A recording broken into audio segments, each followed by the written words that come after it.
Chilling tales for dark nights.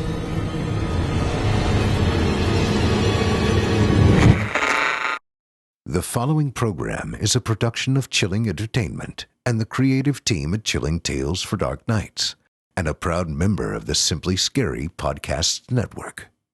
Visit simplyscarypodcast.com to learn more about this and our other weekly storytelling programs, and become a patron today to show your support and get instant access to our extensive archive of downloadable ad-free tales of terror.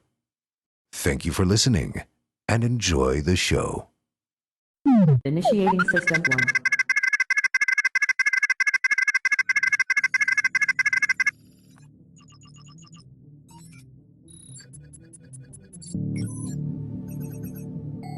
1. System 1 loaded.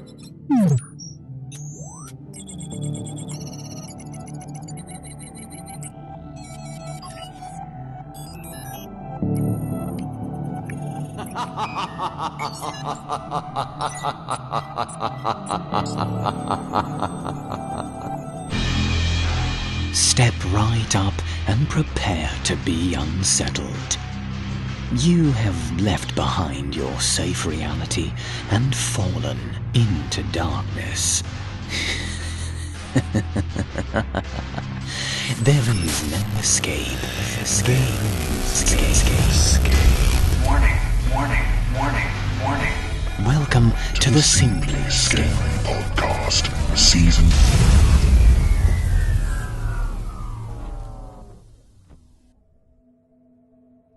Error. Corrupted database detected.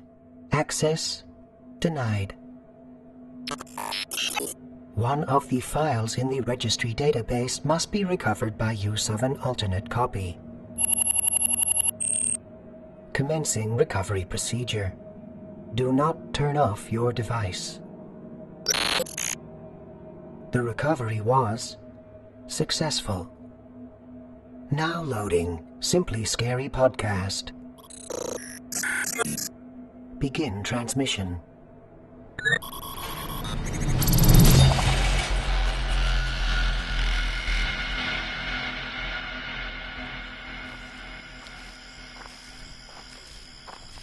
Jason. Where in God's name are we? You said we were almost to the crypt 20 minutes ago. I'm getting too old for this ghost chasing nonsense. No, it's here, man. I promise. It's just around the corner. I'm sure of it. It'll be worth it, Otis. You'll see. And once we get the talisman... The talisman? I'll believe that when I see it. For all you and I both know, those legends are nothing but old wives' tales. And that crypt is as empty as my pockets are. I'm taking the trip all the way out to the middle of nowhere with you. Just trust me, all right? I know what I'm doing. Once we get our hands on that amulet, we can have anything we want. You'll be wealthy beyond your wildest dreams. And young again. Immortal even, if you want. And I.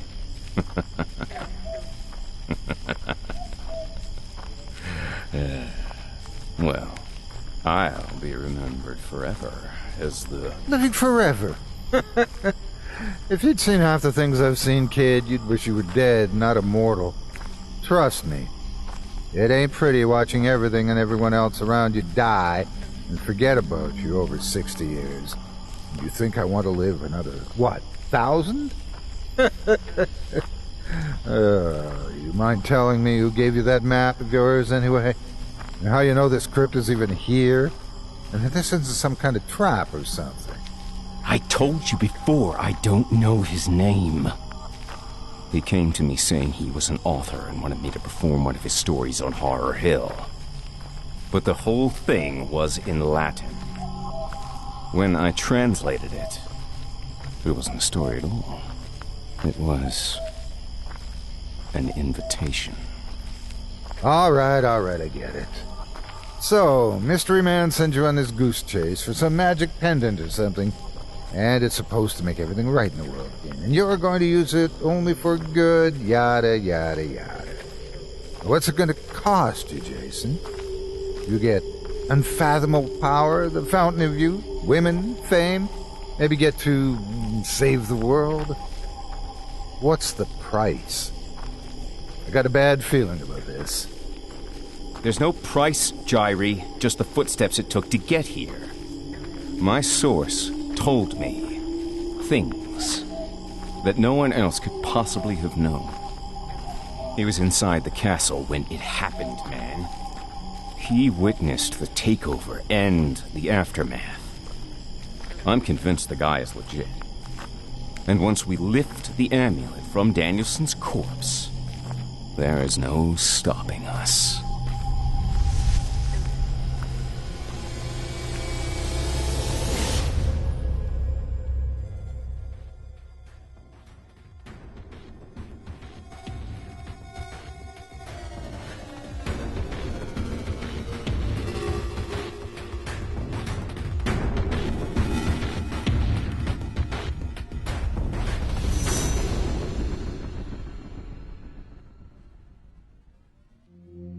I have an obsession with nitpicking details in films and television. I can't control it or ignore it, and it's so ingrained in me as to fully spoil all attempts to be a passive viewer. I see when an actor jumps 3 feet to the left in a cut shot. A hand switches to a different position, breaking the fluidity.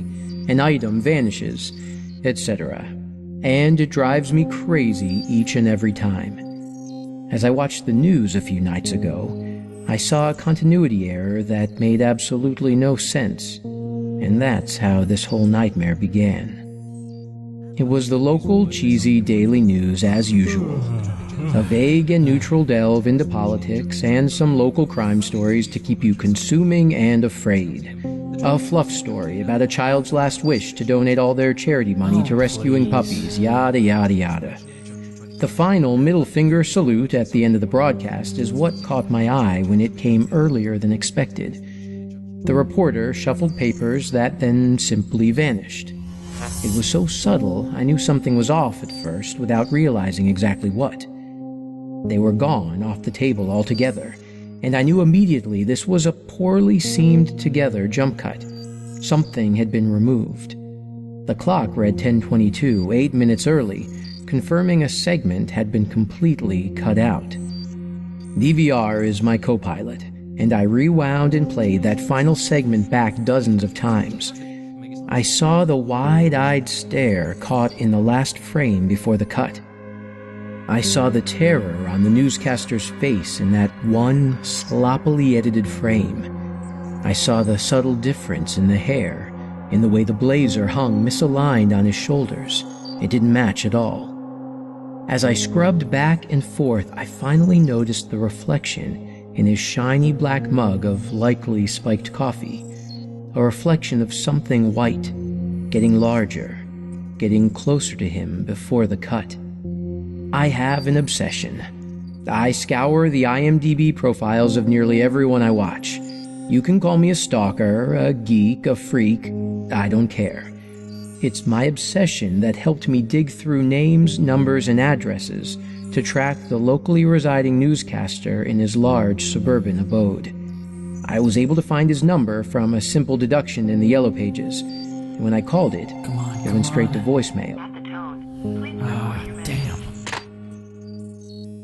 The next day I decided to find out what had happened, and I drove to his fenced-in, custom-built brick and stone home. His wife was on the phone, tears sweeping down trails of eyeliner. She was visibly distraught. Her husband, the newscaster, clearly wasn't home, so last night I did what any obsessed person is liable to do. I drove to the station. There was no way to expect what I found, no matter how attentive to detail I'd been. The station building was in the heart of the city, so it was nearly 40 minutes of nighttime driving. I parked in the garage and immediately recognized his car. I have an extremely obsessive personality, so I knew it was his. That shiny S-Class Mercedes he'd slipped a quip in about years back when referencing a Bond movie, shimmering in the fluorescent flicker, was unmistakable. He'd never left the building. I walked to the elevator, pressed the number I'd researched earlier, and soon arrived to the floor, to those pale overhead lights in the empty hallway leading to the slightly ajar glass door to the network studio. The smell of death is unmistakable, a choking stench that painfully enters your lungs, forcing you to cough at the noxiousness of putrid bodily gases. The smell was unbearable as I entered, and I needed to remove my jacket and press it hard against my nose to filter out the horrible odor. I saw multiple bodies, decaying, and beyond facial recognition, screaming teeth and bruising skin rotting off of the skulls and the hands.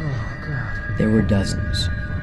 I recognized a few by their clothing, some newscasters, some reporters, the weatherman, an oozing and maggot-filled face under that unmistakably perfect television hair. Only one light was on, and I followed it stealthily back to the editing room.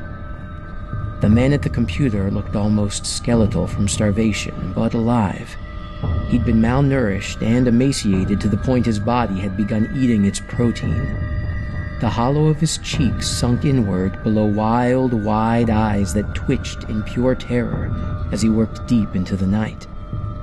His tears streamed and snot dripped down to a horrible grimace, and he appeared to have been working non-stop for days from the look of his thick, purple eyelids swollen and wet.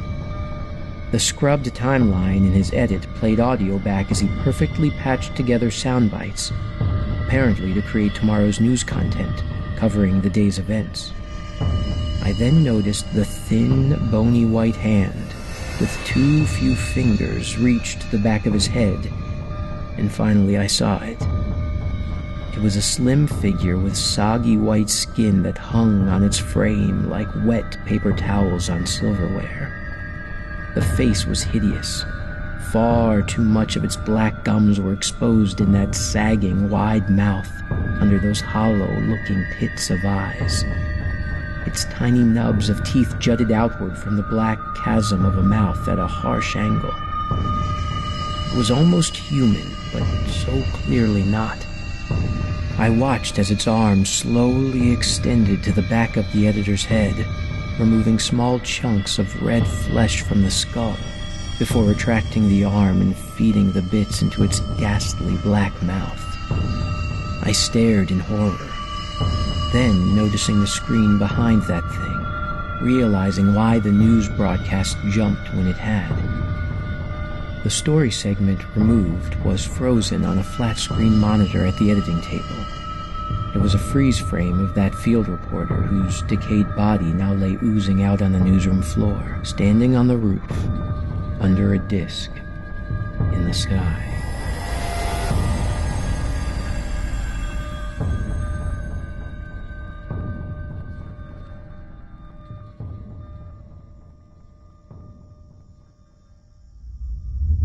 If this scribe of yours is so powerful and all-knowing, how come he's not walking 13 miles in the dark and digging up bodies?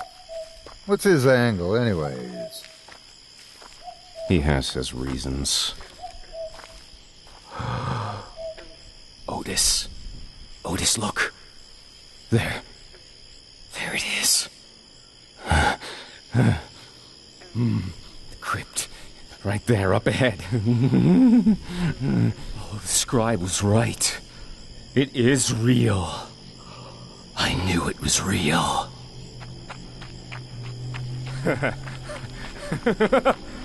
oh, right where he said it would be. What did I tell you, old man? What did I tell you?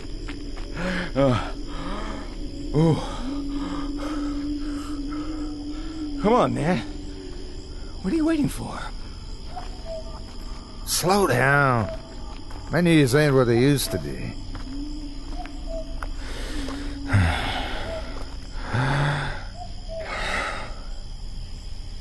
Now, where's that damned incantation? Ha! Gotcha.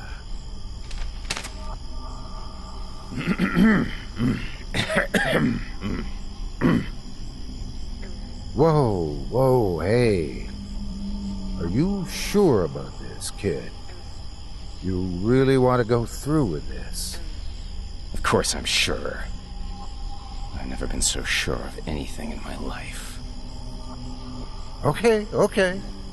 Don't bite my head off. I'm just playing devil's advocate here. Just along for the ride. Ain't like I got anything to lose at my age. What's the alternative, Jairi? We just sit back and watch the world fall apart? The sociopaths in charge of the Simply Scary podcast had no idea what they were really extracting. They let the ghost out of the machine and into the real world with all of us. That's what they get for putting a dummy in charge. And where'd everyone go after they opened the gates to hell, Jairi? They went into hiding for 9 months. 9 months. And they had no intention of making things right. Meanwhile, the virus spreads. Hey, now, calm down, son. I'm not sure I like where this is going. Oh, I know where it's going, Otis. And when I'm finished with GM Danielson, he'll be as dead as a doornail. And I'll do what he and his carnival sideshow never could. And what's that, exactly? Make the darkness answer to me.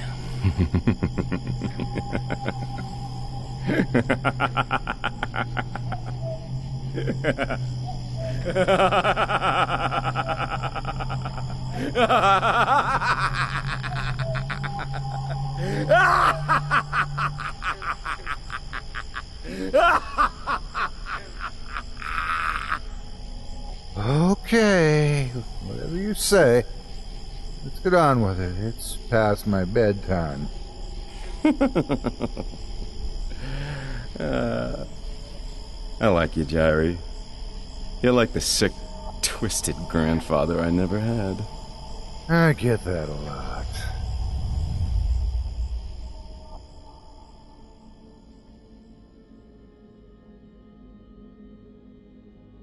I've, made the horrible mistake of falling in love with someone who doesn't exist. And, it hurts like you wouldn't believe. Let me tell you a little about her. She's dark. Not sad or angry or angsty, but dark in a spiritual way. Like the tranquility of a midnight mist. She dresses in all black. Her hair, her lipstick, her nails, but it does nothing to conceal the radiance of her beauty. She thinks so loudly that you can almost feel it echo through the silence. And when she speaks, there's such deliberate measure in her voice that her words turn into music. The simplest phrase containing all the secrets of the world, if only you listen close enough. I fell in love with an idea long before I met my wife, Sarah. When I saw Sarah for the first time, the fishnets, the black lace, the metal piercings, I told myself that this is what I've been looking for since before I even knew I was looking. And all the time we dated, I was looking at Sarah, but seeing that dream of what love should be. And when we were married, I told myself that it was my fault for being unhappy, because she was everything I could ever want. I'm not saying I was right to cheat on her. I'm just saying it happened. Only 1 month after the wedding. A stupid mistake at first. But every time I did it, I felt a little less guilty than the last. I couldn't just abandon Sarah, not after the wedding. Not with her family always inviting us out to places, not with our lives so tangled up together. She'd tell me these horrible confessions about how she used to hurt herself when she was little, and how she'd even thought about suicide before she found me. If I left her and something were to happen, I don't know how I'd ever forgive myself. The worst part about it was, Sarah knew I was cheating. I'd tell her that I had to go to a conference for work over the weekend, and she'd press her lips together and force a smile. Like she had no right to ask questions. Like she deserved to suffer. She made it so easy that I just kept getting lazier with my lies. Out with friends, I text her, not bothering to say with who or when I'd be back. Staying out late, don't wait up. And I wouldn't be home until morning, if that was even my home. I wasn't happy, but I didn't notice so much while I was distracted with the perverse thrill of being in control like that. I was my own master, and Sarah was, well, whatever I told her to be. I don't know how long it could have gone on like that, but I knew something had to change when she finally worked up the courage to ask me face to face. Are you with any other women? I'm sorry I have to ask. It's just my insecurity talking. I just want to hear you say. Of course not. Just you, baby, forever and ever. I almost told her the truth, but her standing there, wringing her hands, hearing the catch in her voice as she forced the words out, I just couldn't do that to her. It wasn't cowardice that made me lie. It wasn't love either. It was pity. Her dark eyes fixed on me, sparkling with curious intensity. There it was again, that tight-lipped smile. And something more this time. The smile was quivering at the corners, like too little skin stretched over too much space. Say it again. I want to hear it. You're the only one for me. I was getting more than a little uncomfortable. It wasn't just the situation either. There was a sharp sting like a needle in my palm. I rubbed the spot without looking. Again. Tell me that you'd never lie to me. Never. I promise. My hand was hurting worse than ever. She glanced at it, and I followed her gaze. A trickle of blood snuck through my closed fingers.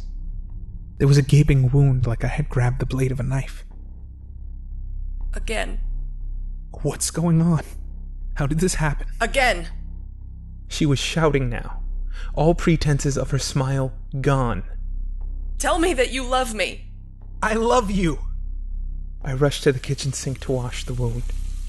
And then I screamed. The wound was growing before my eyes, the skin savagely stretched as though invisible hands were digging their fingers into the hole. It was halfway up my forearm by the time I got it under the faucet, and it was growing by the second. Again! What did you do to me? Paper towels were soaked in an instant. My fingers kept slipping as I tied the kitchen towel around my arm. Just what I asked it to do. Her voice was silk, strained to breaking. I asked it to stop us from lying to each other. Make it stop! The blood kept coming. I can't. That's up to you. Fine. I lied. Are you happy? I didn't turn around from the sink. I couldn't look at her right then. There have been 3 others. 1 before the wedding, 2 after. They didn't mean anything. Why does it keep bleeding? Telling the truth doesn't heal the lie. Now tell me that you love me. I had to turn around now, just to see if it was really Sarah who was doing this to me, or whether some unknown specter had replaced her. It was her, all right. I wanted to yell in her face for what she was doing to me and steal her triumph. It wasn't triumph that I saw, though. Her face was twisted into the pit of despair. All the wind left my lungs in an instant, and we just stared at each other for a long time. Me clutching my throbbing arm, her not pretending to hide her tears anymore. I'm sorry. I want to, but I don't love you. She wasn't looking at my face when I said it. She pulled the towel away from my arm and we stared at the wound together. It was deep, all the way to the bone and still bubbling with fresh blood. It wasn't growing anymore, though. I wasn't lying this time. It's okay. Thank you for being honest. After all this, I don't think I love you either. My wound hurt like hell. But it was nothing. Like watching the bloody cut appear just above her eye. She must have felt it. I don't know what she was trying to prove when she kept talking. I never loved you. It was just my family. Always worried about me, always pressuring me to find someone. I would have been happier alone, trust me. The wound was growing by the second. Down her face, her neck, blood dyeing her black shirt even darker. Sarah, please, you don't have to do this. How could I love you? You're disgusting. You're an animal. I never want to see you again. The words were coming slower. She was coercing them out, grunting through the pain. I pressed my hand over her mouth, but she grabbed my arm right where the wound was, and I had to let go. I wasn't happy with you. I didn't want to grow old with you. I'm honestly relieved. She was running from me. I couldn't stop her from talking. I was weak and dizzy from my own wound, and I kept sliding on the bloody trail which followed her wherever she went. I never want to see you again! That one caused her body to surge as though struck by lightning. Her fingers helplessly knotted the empty air, while her spine arched so far back that she was looking at the ceiling. Stop doing this to her! Whoever made this deal, that's enough! It's over! Stop hurting her! It wasn't exactly a voice which answered. More like a dormant instinct which has existed my whole life, but only now reared to life. I'm not the one hurting her. You are. So I left. I stopped chasing her. Stopped trying to fix her. Stopped pitying her. I just grabbed my keys and left. I didn't speak to her over the next few weeks. Her family told me when she wasn't around, giving me the chance to clear out all my stuff without bumping into her. I asked them how she was doing, but never got an answer more clear than, she'll survive. The wound on my arm, it healed a long time ago. Not all at once, but every day the scab was a little thicker until it fell off. And then every day the scar was a little lighter until it was barely visible. I don't know if it'll be there for the rest of my life, but I don't think about it when I'm falling asleep anymore. I'm just back to dreaming of the girl I love who doesn't exist, wondering if she'll notice the scar when we finally meet.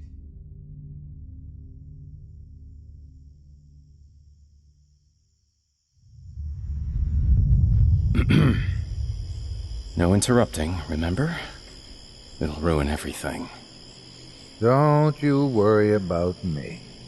I'm just gonna go take a seat over here in his grave and think happy thoughts. Ianwa precipio tibi. Aperte ad novum dominum. Ne ferta ne manient clauses et te ipsum mihi revelare.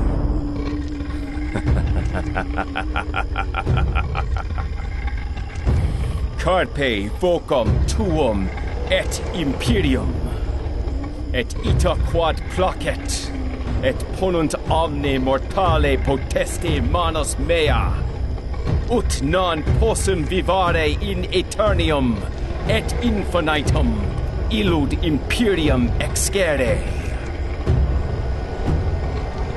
Conserva me spiritum meum eiustum, est ut possidiat et disperadis, inimicus exactimise, officientia.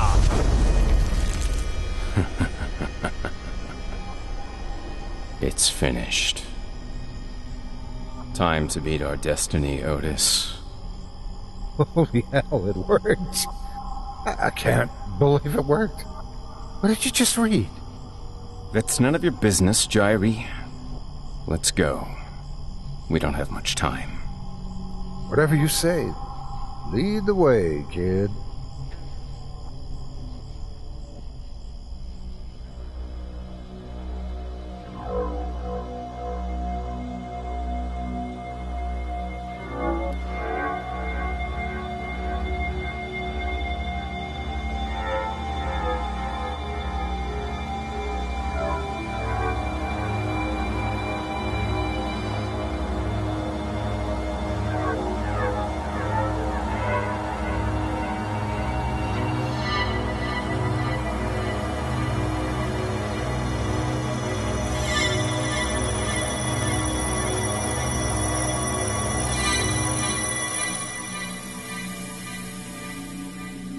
My dad built his dream cabin in the southern Ozarks back in 1991, a reward to himself for achieving early retirement.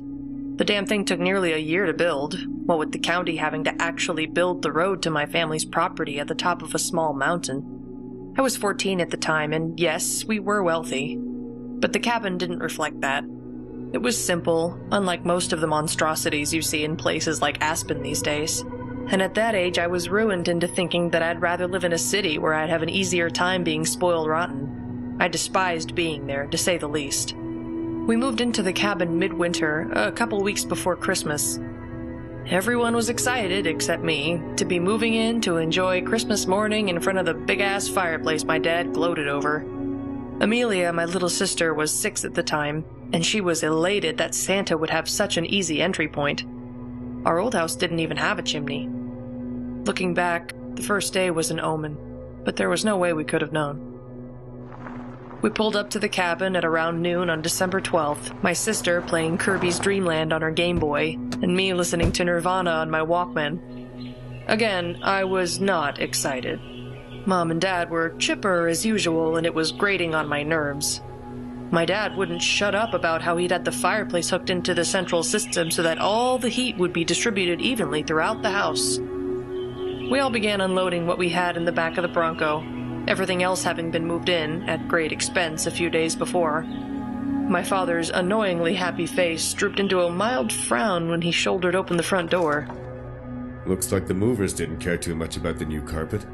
There in the living room, starting where the wood floors ended from the foyer, was a trail of footprints in the carpet, apparently made with soot, leading from just in front of the entry to the fireplace to the back door. I snorted at my father's comment, which earned me a side-eye for the ages from my mom. We sat down what we were carrying in our respective rooms, and of course, I was tasked with cleaning up the mess while my dad called the moving company to complain. Whilst I was scrubbing and fuming, it occurred to me that if the footprints were in fact soot, that it would be hard to explain why the fireplace had already been used in a brand new cabin. At the time, I assumed that there had to have been a test run by the builder to ensure everything was in working order.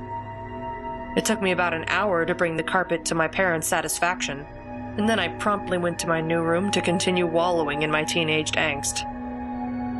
That night, I couldn't shake the feeling that I was being watched in the shower, that someone was standing just on the other side of the curtain. I tried to ignore it, but the feeling worsened when I closed my eyes to wash my hair and face.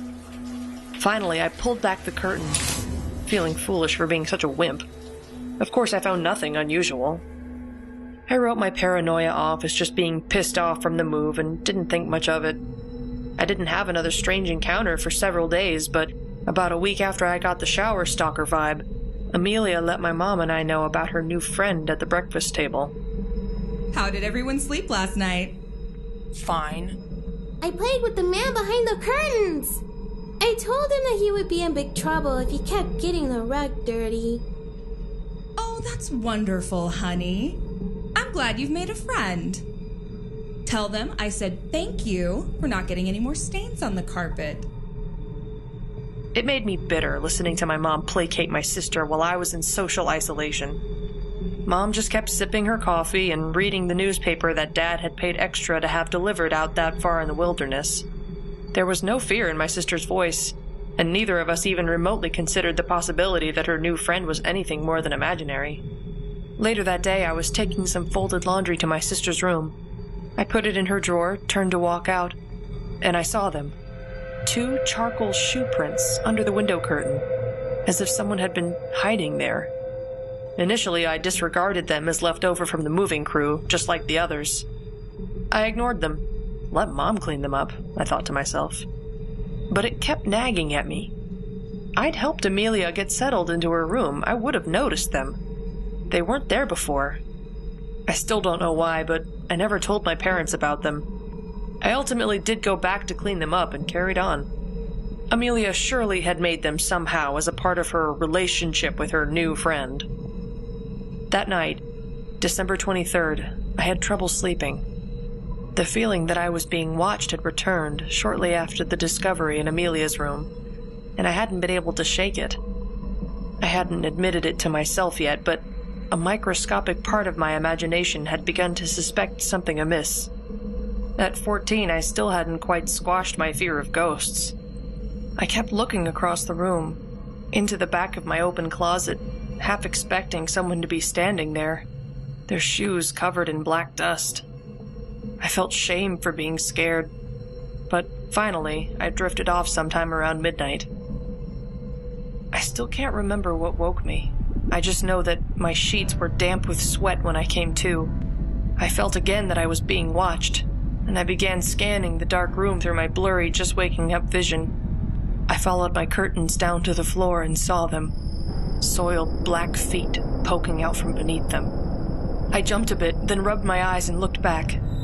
There were no shoes, but the curtain was moving ever so slightly. I looked at my closet door, which had been shut without a sound. Cowering, I pulled my blankets over my head, knowing that if I pulled them down, something would be there, sitting at the end of my bed. After a while, I tried to sleep, but couldn't.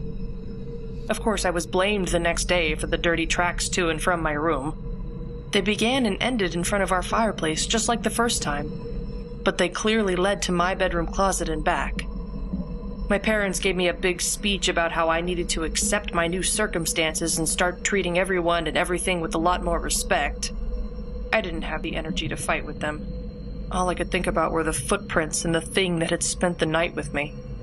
I just rolled my eyes and accepted my punishment. Clean up the prints and then no Walkman until I straightened up.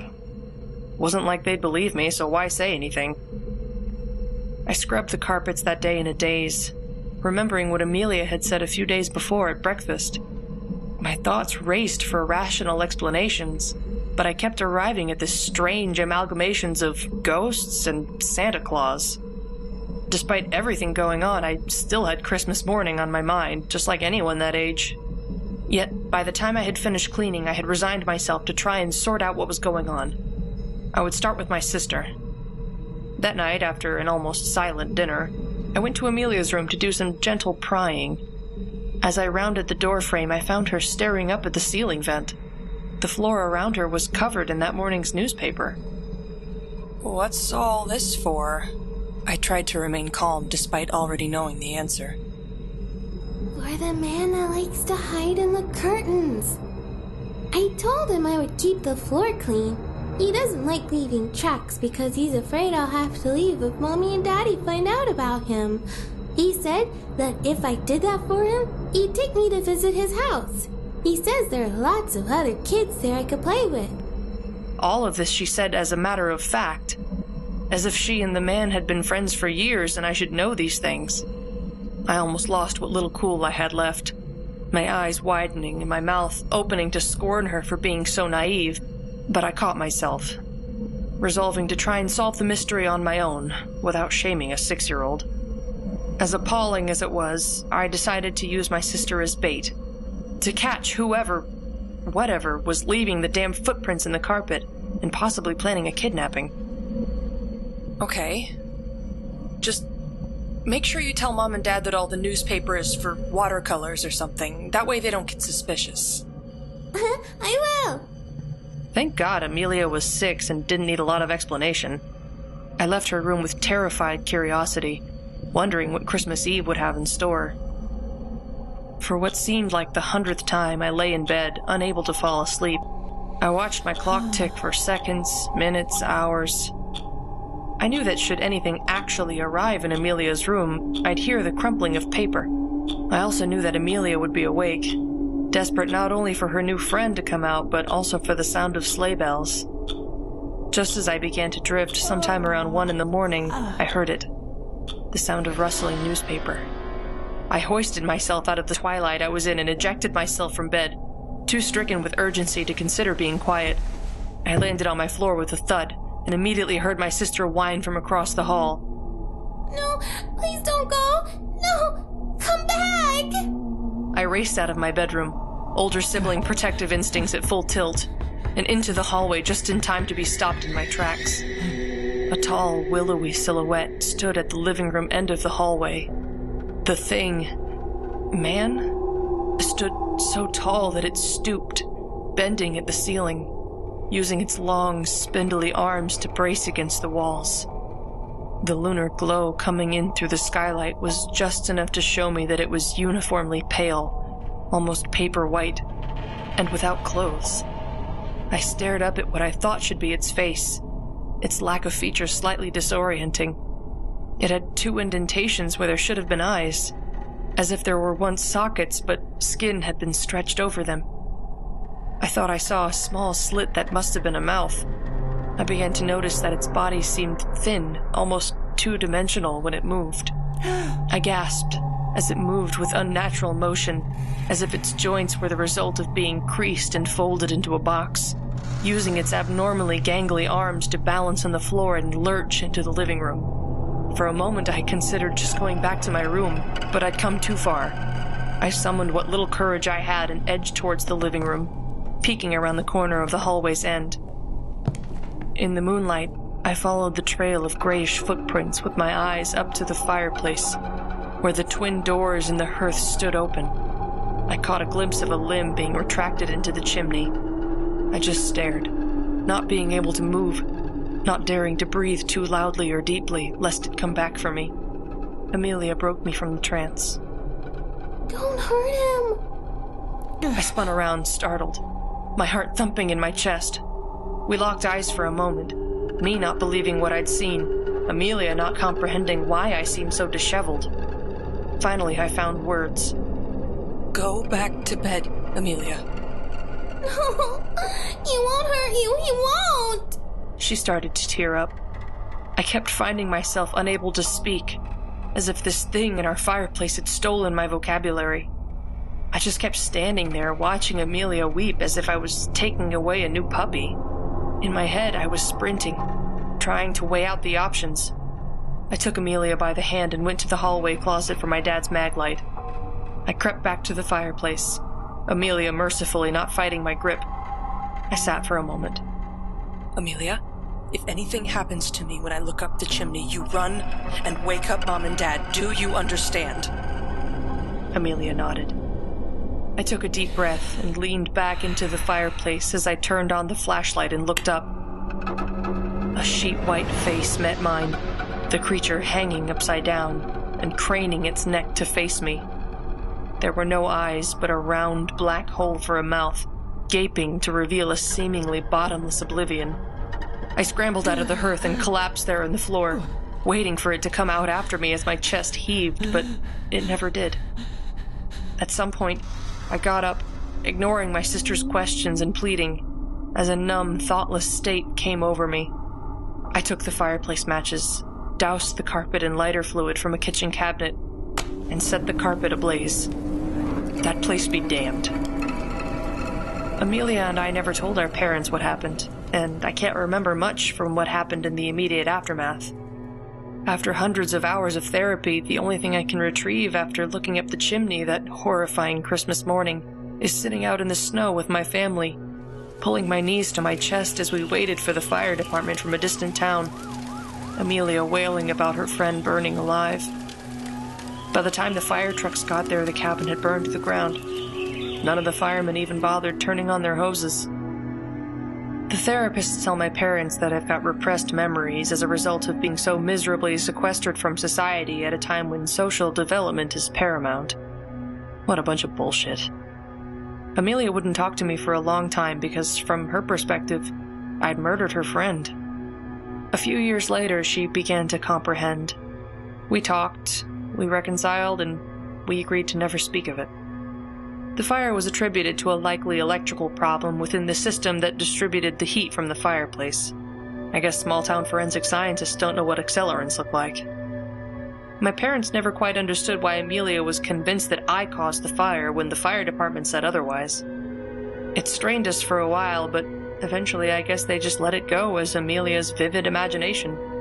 The day after, we were allowed to sift through the smoldering rubble to try and salvage anything we could. All that we found were a set of footprints that led into the woods and then didn't return to the house. We followed them, but eventually they disappeared abruptly. My parents don't know who they could have possibly belonged to, but Amelia and I do.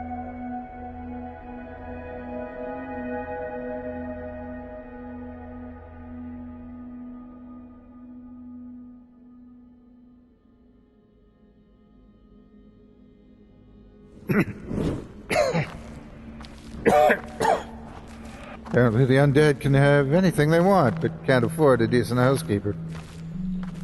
It's this way. Follow me.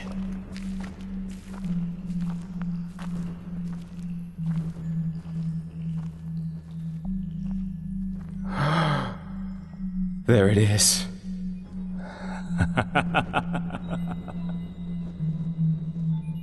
The resting place of G.M. Danielson. The map was right. Well, I'll be damned. That can be arranged. What was that? Nothing. Here, help me remove the lid. All right. But exercise wasn't part of the deal, Jason. On 3. 1, 2, 3, and push.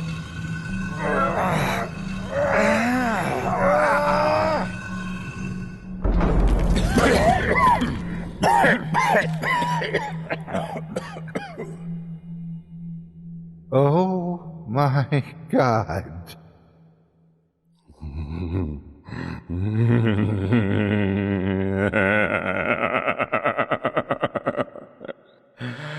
The talisman. It's mine. All mine. Don't you mean ours, kid? No, I don't. Goodbye, Otis. Now, hold on a second. What in the ever-loving Ow! You son of a bitch! You'll never get away with this. False. Everyone knows no one can serve two masters, you old fool. And in a moment, this ambulance only master will be me.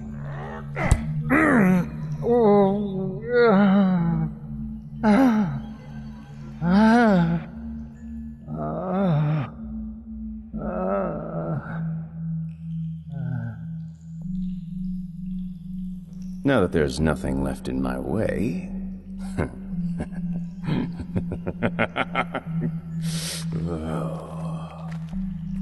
Hello, GM. Having a nice nap, are we? I don't suppose you'll mind much if I take... this.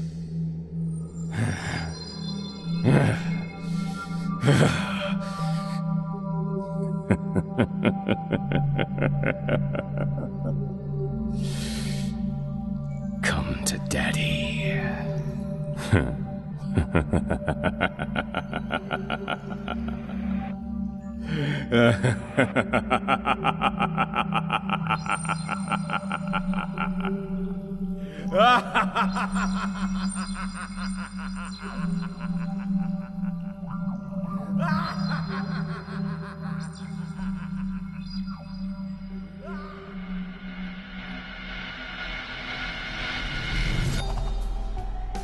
This is GM Danielson, thanking you for being a part of our little experiment.